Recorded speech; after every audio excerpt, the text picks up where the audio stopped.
You just talked about Law and Order and its impact on policing on the show. Did you run into some Law and Order folks in the Not theater, yet. or Not yet. It's almost like I hadn't considered that the Emmys was on NBC this year.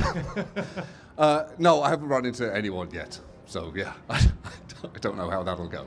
Do you think that might be? I don't know. I hope it's okay.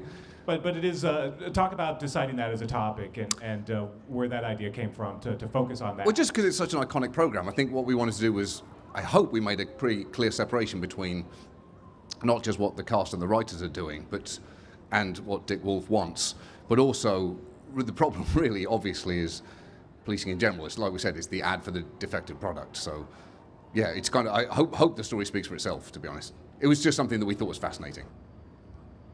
And real quick, John, how many Emmys do you have now? Do I have? Yeah, personally. You say that like it with a slight threat in your voice. I'm curious what. It's just a hard P of personally. How many do you have? Because it's too many. No. What do you do with all those Emmys? I was just saying, I have two little children, right? So this is not a criticism; it's a beautiful design, but that is not child friendly. So I have them in a closet where they can't get to them, because this to a child is a weapon or something they could be impaled on if they fall over. So yeah, you can't see them anywhere in my house because I have children they could maim. We got stuck in traffic, so I very nearly missed the start of the show. Then we ran in to sit down. Then everything was a bit of a blur. I couldn't hear so when it was announced, I thought someone else had won. Then my staff started getting up, and I thought, I guess I should go with them. Then I met Steve fucking Martin, and everything left my mind, to be honest. I've never met him before, so I totally blanked after. I had Martin Short coming at me with one of these, which is already weird, and then to have Steve Martin behind him is very strange. If you grew up loving comedy to a genuine character fault, as I did, that is a pretty staggering moment. So yeah, my head was blank after that.